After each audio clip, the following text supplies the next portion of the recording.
Hi guys, and welcome to the Stephen King Sematary Club.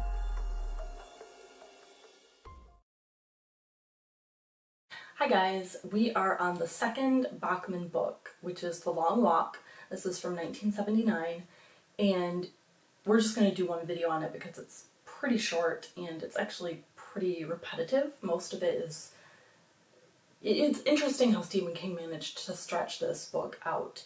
Even though his writing as Bachman is usually pretty spare and clinical, it's not like a typical Stephen King style of writing, and he doesn't go into a whole bunch of extra detail.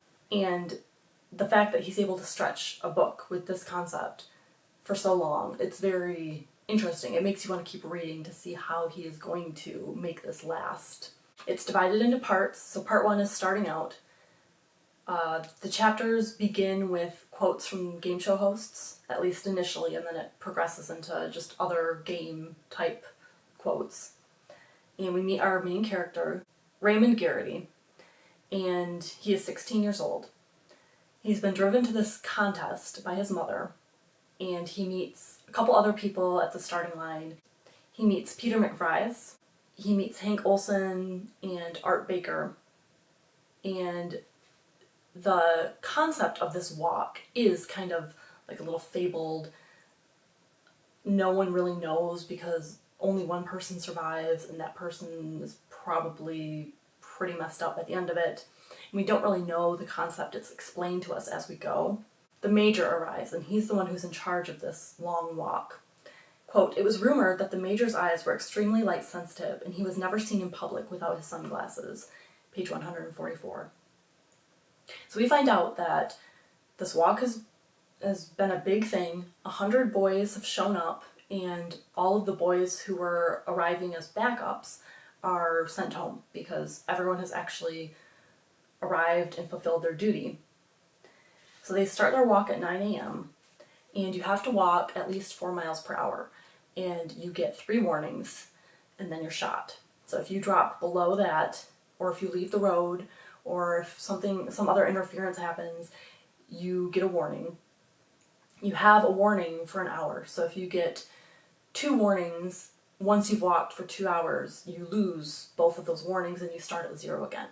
So that's what keeps the walk going for so long, because if everyone just got 3 warnings, it would be over really fast.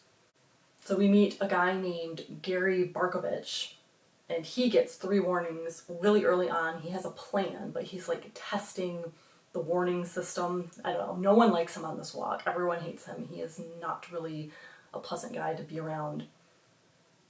And Ray gets his first warning by kissing a fan of his on the road. He sees a girl who has a sign, proclaiming her devotion to him, and he goes over and kisses her, and he takes a warning for that.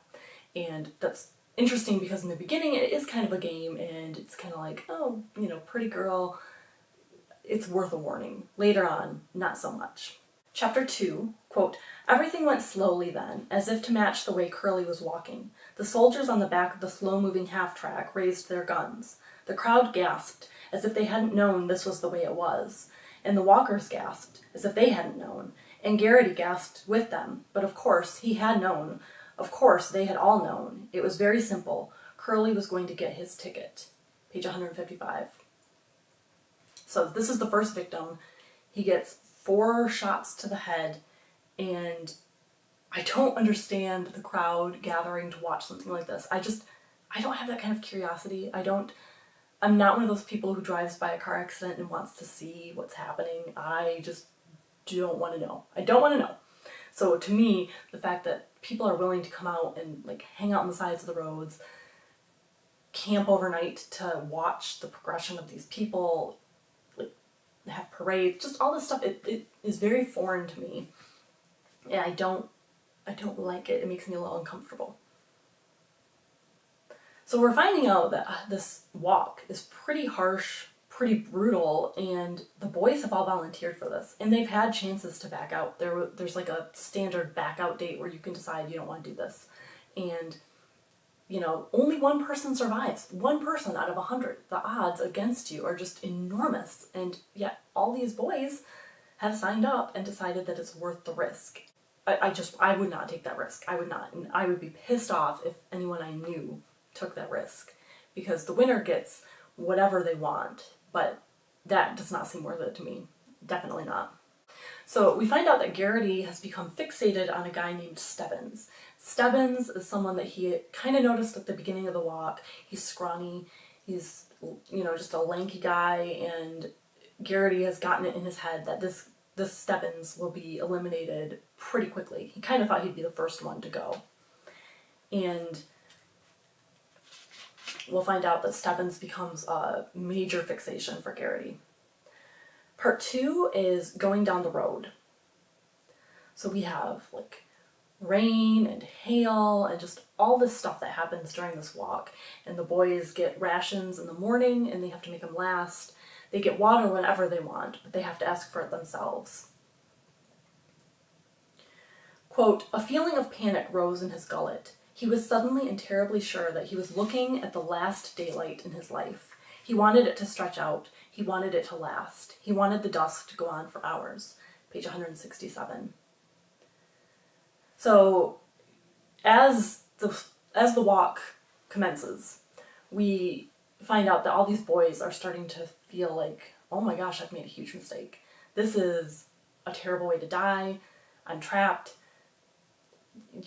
Walking forever, it's impossible, and it just, you get the feeling of being closed in on.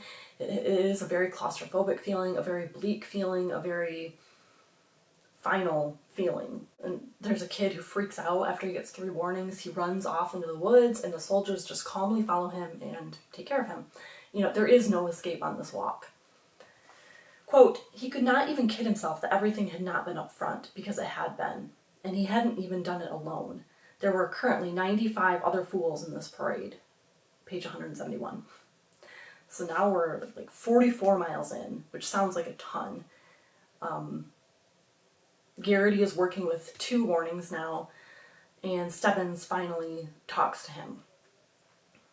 Quote, "Garrity's curiosity about him was stronger than ever. Stebbins hadn't folded up. He showed no signs of folding up. He went on without complaint and hadn't been warned since the starting line." Page 184. Garrity and McVrees, they start really bonding together and they save each other numerous times in this book. And they keep each other going, and therein lies the big problem with making friends on this walk. Anyone you befriend is probably going to die. And you have to basically wish for them to die so you can win. It's a horrible situation, and I think Barkovich actually probably has the best idea, make no friends, make everyone hate you.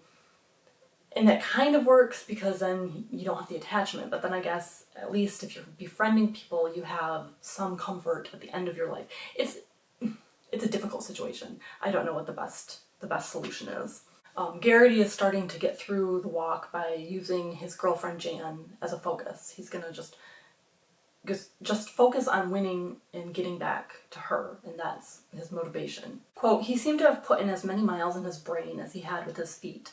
The thoughts kept coming and there was no way to deny them. It was enough to make you wonder what Socrates had thought about right after he had tossed off his hemlock cocktail." Page 202. Again, we have the ethics of the spectators, that's kind of questionable, and then we have the idiocy of the participants, which is also questionable. Who does this stuff and thinks it's a good idea? I just don't understand. So like I said, McVrees and Garrity, they save each other a couple times. They're, kind of back and forth, indebted to each other, and people are starting to get annoyed. There's a time when Garrity is saved, and most everyone's pissed off that he was saved because it's, they want the competition to be over, and this continual Three Musketeers stuff is just drawing it out and making it go way too long. It's kind of like wanting to just know one way or the other. I love this quote because it makes me think about how a lot of people, probably myself included, think about life. Quote, "There was still the unshakable blind assurances that this organism, Ray Garrity, could not die. The others could die. They were extras in the movie of his life. but not Ray Garrity, star of that long-running hit film, The Ray Garrity Story, page 230. They are on the interstate. Quote, they were walking fairly close to the crowd, no longer noticing the outstretched hands that strove to touch them. You got to know your distance after fingernails had taken skin off your arm once or twice. Page 269. And like the crowd will take little souvenirs, like if someone loses a shoe or a shoelace, or if someone vomits or bleeds, you know, they'll scrape up stuff from the road. If you throw away one of your food packets or just all this little stuff they like to collect as souvenirs. It's pretty disturbing. Garrity gets a Charlie horse. He escapes dying by like 20 seconds or something like that. So now he is just beyond exhausted and he has to walk over 3 hours in order to just get back to zero. Barkovich finally cracks. He just starts, like, he's a haunting, high-pitched, insane laugh, and he's shrieking everything. He's very shrill. He's just very insane, and he starts ripping his own throat out. It's pretty disturbing, the description. He just starts tearing at his throat and kills himself. Garrity finally kind of stops talking to McVries. Quote, he was indebted again and it shamed him. It shamed him because he knew he would not help McVries if the chance came. Now Jan was gone, his mother was gone, irrevocably and for eternity, unless he won, and now he wanted to win very badly. Page 303. So McVries saves Garrity yet again because he keeps taking warnings once he sees his mother and Jan in the crowd. And McVries is like, hey, come on, you gotta keep walking, you have to finish this. Don't die in front of them. You know, don't get your warnings and then get shot where they can see you. It's pretty shitty of you if you do that. So the remaining boys all decide they're on their own. They decide they're not helping anyone else out. Whoever makes it, makes it. Quote, they walked through the rainy dark like gaunt ghosts, and Garrity didn't like to look at them. They were the walking dead. Page 310. Part 3 is the rabbit. So there are 9 boys left. Stebbins finally talks, and he says he's like the rabbit at a dog race. He's like the bait that keeps everyone moving, keeps everyone focused. And we also find out he is the bastard son of the major. Garrity and Baker have a very touching moment. Their friendship is one of the best ones, and Baker can't take it anymore, and they say goodbye, and it's very, very touching, very moving. So heading into the last chapter, we have the final 3, McVries, Stebbins, and Garrity. And McVries, he sits down, and Garrity tries to save him yet again, and, you know, he doesn't save him.